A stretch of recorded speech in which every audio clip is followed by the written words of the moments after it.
सारी सारी फैक्ट्री होगी, आउटलेट्स होंगे और कुछ नहीं होगा। तो ऐसे पार्क बना जिसमें क्या होगा, अच्छी विश्व स्तरीय बुनियादी औद्योगिक सुविधाओं का विकास। औद्योगिक सुविधाओं में जैसे सभी प्रकार की क्लियरेंस हो गई, चाहे वो आपकी जल निकासी की अच्छी व्यवस्था होगी, टेलीकम्युनिकेशन, इलेक्ट्रिसिटी, इंफ्रास्ट्रक्चर, ट्रांसपोर्टेशन, सारी बढ़िया व्यवस्थाएं करना।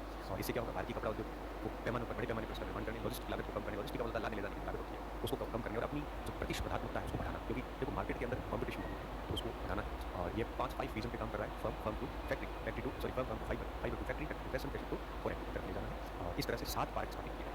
अब ये 7 पार्क कौन-कौन से हैं देखो, तमिलनाडु में है विरुधुनगर, गुजरात में नवसारी, कर्नाटक में कलबुर्गी, मध्य प्रदेश में धार, तेलंगाना में वारंगल और महाराष्ट्र में अमरावती, तो 4, 5, 6 उत्तर प्रदेश के अंदर लखनऊ। ये टोटल 7 पार्क स्थापित करने इसके तहत तो मंत्रालय ने इन 7 पार्कों को एक प्रकार से अनुमति दी। इन 7 पार्कों के नाम क्या आप देख लेना, तो ये सारे के सारे 7 पार्क याद रखें, ठीक है। जहाँ-जहाँ ग्रीन करूँ वो आपको याद रखने हैं, बाकी लिखने हैं, बाकी सारे आप है वो पढ़ के छोड़ दें उसको। ये लगभग 6 वर्षों में इनको 4445 करोड़ के लगभग 45 करोड़ मानिए का व्यय किया जाएगा। इसमें ग्रीन फील्ड भी होगा, ब्राउन फील्ड। ग्रीन फील्ड क्या होता है, बेसिकली जो बहुत नया प्रोजेक्ट होता है, किसी पुरानी फैक्ट्री को ठीक करके नहीं, बल्कि बिल्कुल नई प्रोजेक्ट शुरू की जाती है तो ग्रीन फील्ड बोलते हैं। और पुरानी ही फैक्ट्री को ठीक किया जाता है तो उसको हम क्या कहते हैं, ब्राउन फील्ड। तो उसमें ग्रीन फील्ड भी होंगे और ब्राउन फील्ड भी इसमें शामिल होंगे। हालांकि ऐसे पार्कों के लिए 13 राज्यों से 18 प्रस्ताव प्राप्त हुए, जिनमें से हमने 7 पार्कों को अनुमति दी है, ठीक है। अब अगर बात करें तो इसमें ये 7 राज्य हैं, यहाँ पे जैसे ये सारा पूरा हो जाएगा लगभग 1 लाख से 2 लाख लोगों को सीधे तौर पे प्रत्यक्ष रूप से रोजगार प्राप्त होगा। और पार्क जब पूरा हो जाएगा तब तक इसकी व्यय राशि लगभग 10,000 करोड़ रुपए इस पार्क पर तय हो जाएगी। ये एमओयू है जो इनके बीच में भी, इसको इतना याद रखने की आवश्यकता नहीं है। तो आगे देखो, तो ये था पहली खबर हमारी पीएम मित्रा के तहत कपड़ा पार्कों का विकास। इसमें ये लिख लेना और दूसरा अपनी पॉइंट लिख लेना। शॉर्ट में जितना बढ़िया लिखोगे उतना आपको परीक्षा में रिवीजन करने में मदद मिलेगी, नहीं तो क्या बहुत ज़्यादा बड़ी यूज करना तो लास्ट में रिवीजन करने में लगेगा। आगे बढ़ते हैं, नौटा फराटा चीते की वापसी। चीते की कहानी लंबी चली, हमारे भारत में चीते हुआ करते थे, विलुप्त हो गए थे, शिकार की भैंस चढ़ गई। फिर नामीबिया से प्रधानमंत्री मोदी चीते लेके आए थे, मतलब प्रोजेक्ट लाए थे 22-23 के अंदर यहाँ से दक्षिण अफ्रीका नामीबिया से। एक पहली बार दुनिया में पहली बार इंटरकॉन्टिनेंटल ट्रांसफर हुआ था, मतलब महाद्वीपों के बीच में पहली बार एक बड़े मांसाहारी पशु का विश्व का ट्रांसफर किया गया था। उस समय विपक्ष ने और सभी लोगों ने पर्यावरण को लेकर चिंता जाहिर की थी, नामीबिया में जो रहा हुआ मांसाहारी पशु है वो इसके क्लाइमेट में यहाँ सेट नहीं हो पाएगा, एक्सेट्रा बहुत सारी चीज़ें हुई थी। लेकिन अब स्थिति क्या है, 2022 में 8 चीते रिलीज किए गए।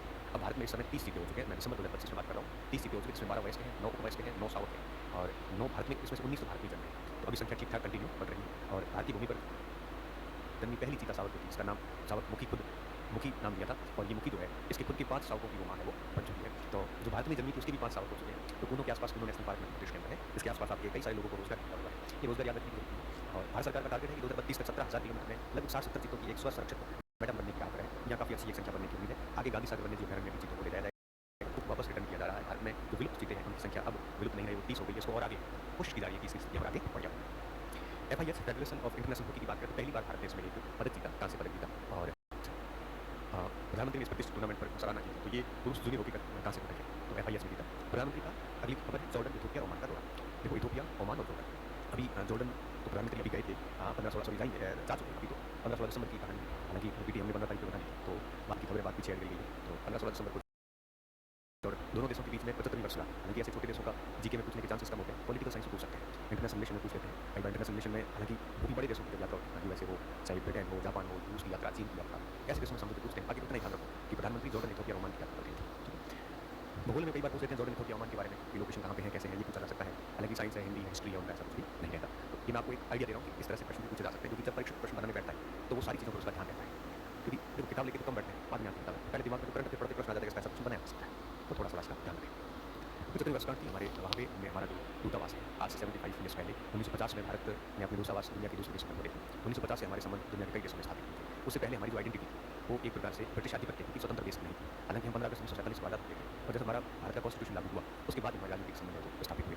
इसलिए 75वीं वर्षगांठ के अवसर पर उन्होंने यात्रा की। फिर यहाँ से जाने के बाद प्रधानमंत्री जो आगे इथोपिया की यात्रा पे रहे, और ये मोदी जी की पहली इथोपियन यात्रा होगी। और यहाँ पे भी इनके द्विपक्षीय समझौते हुए हैं। द्विपक्षीय में दोनों पक्षों के बीच बात होती है, एक तरफ इथोपिया के प्रधानमंत्री डॉक्टर अबी अहमद अली और दूसरी तरफ प्रधानमंत्री मोदी रहेंगे। इधर भी द्विपक्षीय जॉर्डन के महामहिम शाह अब्दुल्ला द्वितीय बिन अल हुसैन रहेंगे, तो दूसरी तरफ प्रधानमंत्री मोदी रहेंगे। और यात्रा के अंतिम चरण में ओमान की यात्रा रहेगी, और यहाँ पे महामहिम सुल्तान हैथम बिन तारिक के निमंत्रण पर बाद में वो कहाँ जाएंगे 17 से 18 दिसंबर को 2025 आज ओमान की यात्रा करेंगे।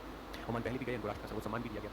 और ओमान के साथ हमारे विश्व संबंधों में 70 साल हुए, 55 में हमारे संबंध हुए थे। तो आप एक तो क्रम याद रखें कि सबसे पहले जॉर्डन गए, फिर इथोपिया गए, उसके बाद में ओमान के। मैं आपकी सहायता से मैं अपना भूल गया, मैं आपको अगली क्लास में और सुधार करेंगे। और आपको इसमें कोई और अच्छा आइडिया हो आपके दिमाग में तो आप बहुत ही रिस्पेक्ट के साथ नीचे कमेंट डालोगे, सर इस अगली क्लास में और ये नवाचार किया जा सकता है, डेफिनेटली उस नवाचार को करेंगे, हम उसको बढ़िया करेंगे। आप देखना मेरी जनवरी की राजस्थान की करंट की कक्षा और लास्ट नवंबर में, मतलब नवंबर की क्लास जो हमने दिसंबर को अपलोड की है, आप देखोगे तो उसमें हाथ निकलता है। ये सब आपके सुझाव की वजह से होता है, आपके जैसे सजेशन आते हैं, वैसे वैसे हम उसमें संशोधन करते रहते हैं, तो धीरे धीरे व्यक्ति परिष्कृत होता है, कौन तो कोई पता नहीं, ठीक है। तो इस तरह से ये 3 देशों की यात्रा है, तो इसका थोड़ा ध्यान रखें।